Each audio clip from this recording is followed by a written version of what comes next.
Hello readers, welcome back to నా చేతి రాతలు. Lady boss part 43. ఆ విషయం సురభికి ఎలా తెలిసిందో అర్థమైంది, కానీ సర్టిఫికేట్స్ గురించి కూడా తెలిసిందా అనుకున్నాడు మానస్. మిమ్మల్నే అంది మళ్ళీ. అది తెలిస్తే ఎందుకో కూడా తెలిసే ఉండాలిగా అన్నాడు. అయితే మాత్రం మా అన్నయ్య మీద అన్నిసార్లు అటాక్ చేస్తారా? తనకేమైనా అయ్యుంటే మాత్రం నేను మిమ్మల్ని క్షమించేదాన్ని కాదు. ఆపై అక్కడితో ట్యాప్ తిప్పడానికి రెడీగా ఉంటాం. మీ అన్నయ్య బాగానే ఉన్నాడుగా, ఇంకా దేనికి ఏడుపు? మా అన్నయ్య ఎవరో తెలిసి ఒక పక్క తనని టార్గెట్ చేస్తూ ఇంకో పక్క నా వెంట పడడానికి వచ్చేవాళ్ళ మీరు అని అడిగింది. ఇంకోటి మర్చిపోయావు, అదే అన్నయ్య పేరు చెప్పి నన్ను బెదిరించేదానివి నువ్వు అన్నాడు నవ్వుతూ. తను ఎంత వార్న్ చేసినా ఎందుకు లైట్ తీసుకునేవాడో, నవ్వేవాడో అప్పుడు అర్థమైంది ఆమెకి. అంటే చెప్పినా ఏమయ్యేది కాదు అనుకున్నారా? చూసారుగా, మీరేం చేసినా మా అన్నయ్య ఎదుర్కొన్నాడు. మీది మీకే తిప్పికొట్టాడు. నేను అప్పుడే చెప్పుంటే. చెప్పుంటే ఎందుకు చెప్పలేదు? ఆ రోజు శబదాలు చేసే వెళ్ళావుగా అన్నాడు కళ్ళెగరేస్తూ. ఆ మాటని పక్కకి తప్పించి, నో, చెప్పినా వినుకుంటే మొండివారు, అర్థం చేసుకోరు అనుకున్నా, కానీ మీరు డేంజర్ కూడా, దూరంగా ఉండండి నాకు అంది. అవునా, నీకు ఇలా అర్థమవుతుంది అనుకుంటే ఇదంతా అప్పుడే చెప్పేవాడినిగా కాజు. డేంజరస్ క్యాండిడేట్స్ని విసిగించకూడదని తెలిస్తే బెట్టు చేయకుండా ఒప్పేసుకోనాలా అన్నాడు ముక్కులాగుతూ. తను మరింత వెనక్కి వెళ్ళిపోయి, బెదిరిస్తే లవ్ పుట్టదు అంది వేదాంతిలా. పోనీ ముద్దు పెడితే పుడుతుందా అని అడిగాడు చెవిలో. ఇదిగో, ఎందుకే ఆ రోజు దెబ్బలు తిన్నారు అంది వేలు చూపిస్తూ. ఒకసారి పడ్డాక కూడా మళ్ళీ ఛాన్స్ ఇచ్చేవాళ్ళ కనిపిస్తున్నానా అన్నాడు ఆమె చేతిని తోసేసి. మా అన్నయ్యకి డౌట్ వచ్చేసింది. మీరు ఇలాగే ఉంటే అప్పుడు తప్పించుకున్నారేమో, ఇప్పుడవ్వదు, నిజంగానే కొడతాడు, రావద్దు నా కోసమని గడగడా చెప్పేసి లోపలికి వెళ్ళిపోయింది. పెళ్లి గురించి అడిగేశానని తెలిస్తే ఏమవుతుందో అనుకుంటూ ఆమె నిష్క్రమణతో వెనుతిరిగాడు. ఎదురుగా యుధీరున్నాడు కొద్ది దూరంలో. హాయ్ బావా అని నవ్వాడు మానస్. ఇక్కడేం చేస్తున్నావురా నువ్వు అని సీరియస్గా అడిగాడు యుధీర్. వచ్చావు, చూసావు, అర్థమైందిగా, మళ్ళీ అడుగుతావే?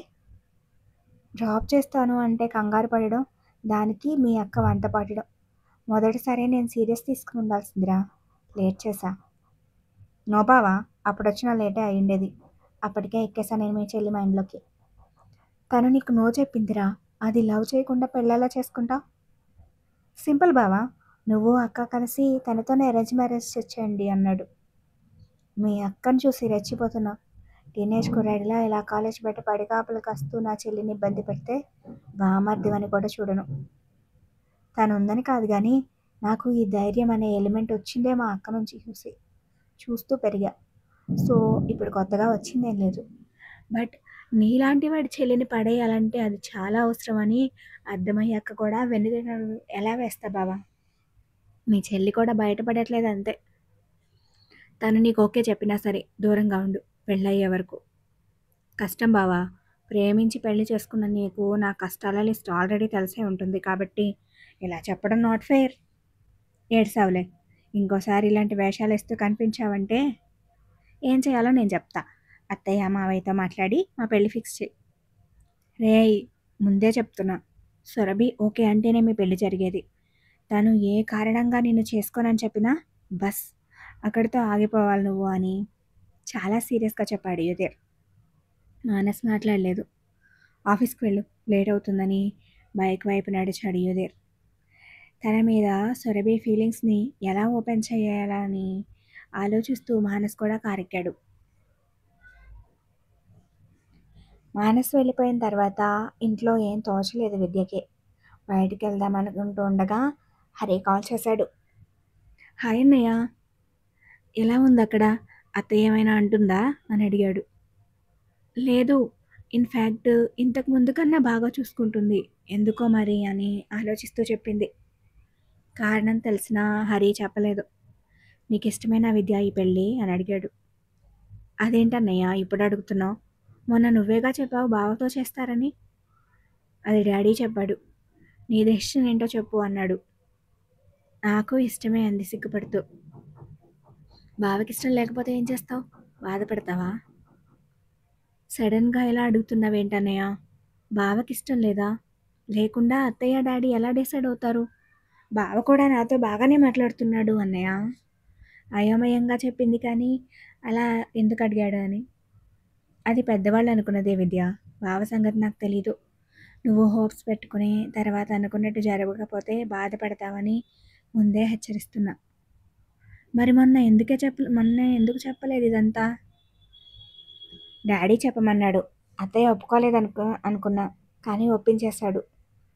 తన తండ్రిని కలిసొచ్చాకే మానస్తో పెళ్ళి అని అలివేణి కన్ఫర్మ్ చేయడం గుర్తొచ్చింది విద్యకి. ఆ ముందు రోజే నా కొడుకుతో నీకు పెళ్ళేంటని అంతా ఎగిరింది. ఏం చెప్పి ఒప్పించాడు డాడీ అని చిన్నగా అడిగింది. రాజనాథం ఆలోచనలు ఎలా ఉంటాయో చెప్పి మానస్ మీద పగ కోసం ఈ పెళ్లి చెయ్యబోతున్నాడని తెలిస్తే విద్య ఎలా రియాక్ట్ అవుతుందో అని సైలెంట్ అయిపోయాడు హరి. నీకు కూడా తెలీదా అన్నయ్య? లేదురా, నువ్వు జాగ్రత్తగా ఉండు. అక్కడ ఇబ్బందిగా ఉంటే ఇక్కడికి వచ్చాయి అన్నాడు కానీ అలివేణి పంపిస్తుందన్న నమ్మకం అతనికి లేదు. హరికి కొత్తగా పెళ్ళవడంతో వాళ్ళకి ప్రైవసీ ఉంటుందని ఆలోచించింది విద్య. ఉంటానులే అన్నయ్య, ఇక్కడేం ప్రాబ్లం లేదు అంది. సరే బాయ్ అని కట్ చేశాడు. చెల్లెల గురించిన ఆలోచనలు తెగకముందే మరో తలనొప్పి మొదలైంది హరికి. అతని భార్య రూపంలో. బిందాస్గా బెడ్ మీద పడుకుని ఏదో మ్యాగజైన్ చదువుకుంటుంది. పెళ్ళయి ఇన్ని రోజులైనా వాళ్ళ మధ్య సఖ్యత లేదు. పట్టుమని 10 నిమిషాలు మాట్లాడుకున్న పాపాన పోలేదు ఇద్దరు. ఒకవేళ మాట్లాడడం అంటే అది పోట్లాడే అవుతుంది. మాటలే లేని వాళ్ళని సర్దుకుపోమని సలహా ఇచ్చాడు తండ్రి. నిజానికి పెళ్ళయ్యాకే అర్థమైంది హరికి. ఇష్టం లేని పెళ్లి చేసుకుని ఆ వ్యక్తితో కలిసి బ్రతకడం ఎంత నరకమో. వాళ్ళు అనుకున్నట్టుగా జరుగుంటే అశు కూడా ఇదే బాధని అనుభవించేదేమో. అదృష్టవంతురాలు అని ఎన్నిసార్లు అనుకున్నాడో లెక్కేలేదు. అదే సమయంలో తన ప్రమేయం లేకుండా జరిగిపోయిన పెళ్ళికి తనను తాను నిందించుకోవాలా? లేక తండ్రినా?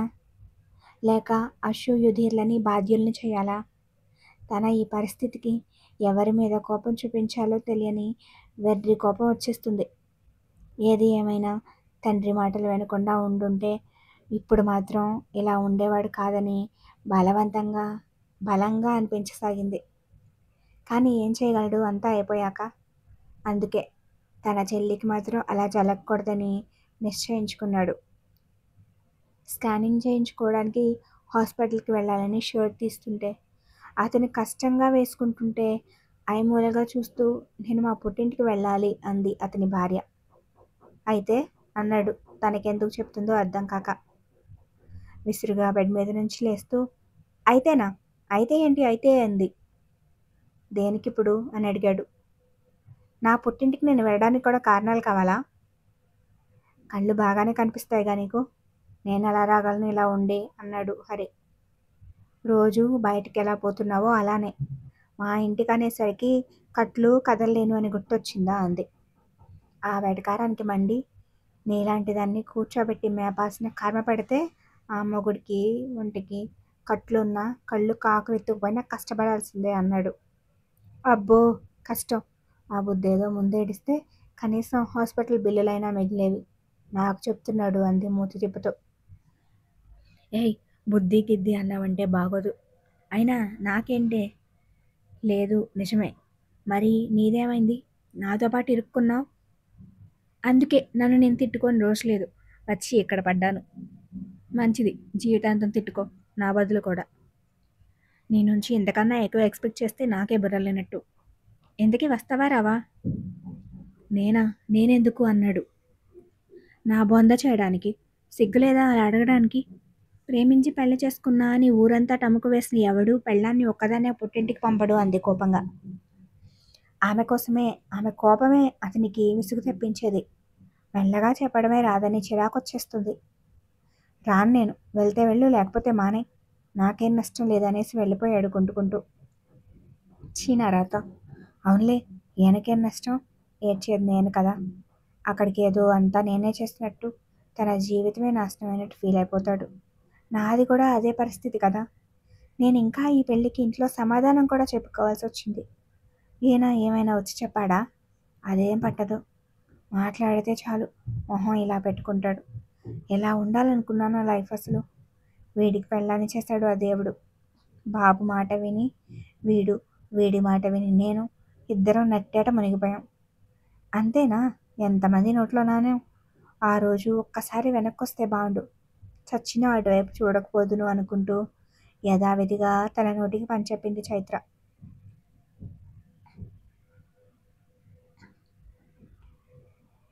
అశు దగ్గర నెంబర్స్ తీసుకుని మైత్రికి ఫోన్ చేశారు భవాని. వ్రతం గురించి చెప్పి తప్పకుండా రమ్మని ఇన్వైట్ చేశారు. ఇంటికొచ్చి చెప్పట్లేదని ఏమనుకోక మైత్రి అని నొచ్చుకున్నారు. మీరు రావాలనుకున్న అక్కకి నచ్చితేత్తయ్య, మరేం పర్వాలేదు. మీరు పిలవకపోయినా అక్క కోసం వచ్చేస్తా అని నవ్వుతూ చెప్పింది మైత్రి. తర్వాత మానస్కి కూడా కాల్ చేసి చెప్పారు. అతను అదే మాట అన్నాడు. ఆ ముగ్గురు పిల్లలకి ఉన్నంత స్వచ్ఛమైన మనసు తల్లిదండ్రులకి ఎందుకు లేదు అని నిట్టూర్చి, సరే ఉంటాను బాబు అని పెట్టేశారు భవాని. 2 రోజుల్లో వ్రతం ఉందనగా షాపింగ్కి వెళ్ళింది మైత్రి. 2 గంటల నుంచి తిరుగుతుంటే ఒక సేల్స్ గర్ల్ వచ్చి ఎక్స్క్యూజ్ మీ మేడం అని పిలిచి purple colour western wear dress అందించింది. ఆ డ్రెస్ని ఆ అమ్మాయిని మార్చి మార్చి చూసి వాట్ అంది మైత్రి. మీ డ్రెస్ మేడం, ట్రయల్ వేయడానికి ఇవ్వమని చెప్పారు అంది ఆ అమ్మాయి పొలైట్గా. నన్న ఎవరు అంది మైత్రి మొహం చిట్లించి. మీ ఫ్రెండ్ అని ఆ డ్రెస్ ఇచ్చిన వ్యక్తి వైపు చూసింది సేల్స్ గర్ల్. కానీ అక్కడ ఎవ్వరూ లేరు. కన్ఫ్యూజ్ అయినట్టున్నారు. నాతో ఎవరూ రాలేదు. అండ్ ఈ డ్రెస్ కూడా నాకు కాదు. సారీ మేడం అని చుట్టూ చూసుకుంటూ వెళ్ళిపోయింది ఆ సేల్స్ గర్ల్. మైత్రి మళ్ళీ సర్చింగ్ మొదలెట్టింది. కాసేపటికి ఎదురుగా అదే డ్రెస్ కనిపించింది. ఇందాక సేల్స్ గర్ల్ ఇచ్చింది. ఇది ట్రెడిషనల్ వేర్లో పెట్టారేంటి అనుకుంటూ ముందుకెళ్ళిపోయింది. కాసేపటికి ఒక డ్రెస్ నచ్చి ట్రయల్ రూమ్కి వెళ్ళింది. బయటకు వచ్చేసరికి మళ్ళీ అదే డ్రెస్ ఎగ్జాక్ట్గా ఆమెకి ఎదురుగా హ్యాంగ్ చేసింది. అనుమానం వచ్చి చుట్టూ చూసింది. తనకి తెలిసిన వాళ్ళు ఎవరూ ఉన్నట్టు అనిపించలేదు. ఎక్కువగా ఆలోచిస్తున్నానేమో అనుకుని బిల్ చేయించి సెల్లార్కి వచ్చేసింది. తన కార్ మీద షాపింగ్ బ్యాగ్ ఉంది. వెళ్ళి చూసి షాక్ అయింది. తన డౌట్ నిజమే అనేలా ఆ డ్రెస్ ప్యాక్ చేస్తుంది. ఎవడ్రా అది, బయటికి రా అంది గట్టిగా. అలికిడ్లేదు. ధైర్యం ఉంటే ముందుకొచ్చివరా, వస్తావా లేదా అంది మరోసారి విసుగుపడుతూ. ఎవ్వరూ రాలేదు.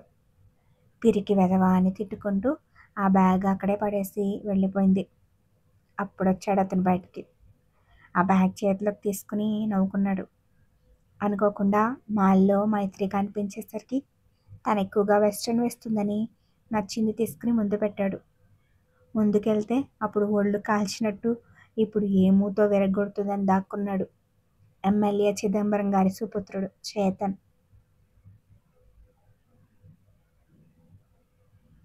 ఆ రోజుకి వర్క్ పూర్తి చేసి ల్యాప్టాప్ క్లోజ్ చేసింది అశు. బయట నుంచి హడావిడి వినిపిస్తుంది మధ్యాహ్నం నుంచి. విండో దగ్గరికి వెళ్ళి చూసింది.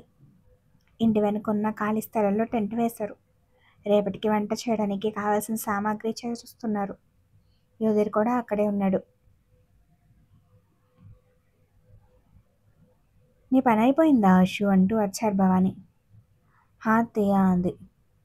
ఇదిగో నీ చీరలు వచ్చేసాయి, చూడు ఎలా ఉన్నాయో అని కూర్చున్నారు. తీసి చూసి బాగున్నాయని చెప్పింది అశు. షాపింగ్కి రమ్మంటే పనుందని నాకు నచ్చినవి తీసుకోమన్నావు, నిజంగానే నచ్చాయా అని మళ్ళీ అడిగాడు అనుమానం తీరక. మీ సెలెక్షన్ బాగుంటుంది అత్తయ్య, అందుకే మిమ్మల్ని తీసుకోమన్నాను అని చిరునవ్వుతో చెప్పింది అశు. బాగుంటే మాత్రం నాకేం తెలుసు మీకు ఎలాంటివి నచ్చుతాయో, సురభి సెలెక్ట్ చేసింది. అవునా, తన సెలెక్షన్ కూడా బాగుంటుంది అంది మళ్ళీ వాటిని చూస్తూ.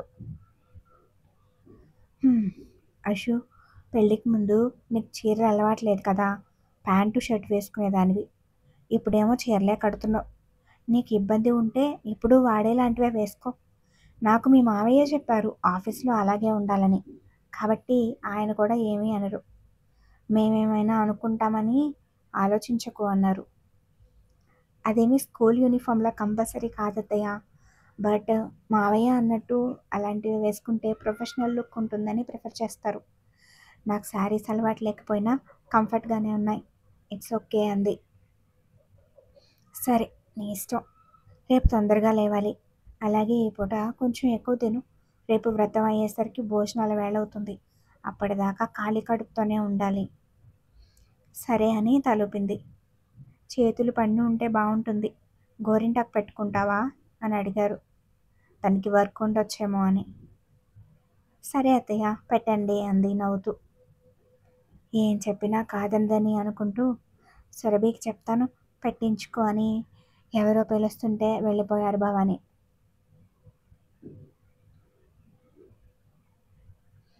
Thank you for watching.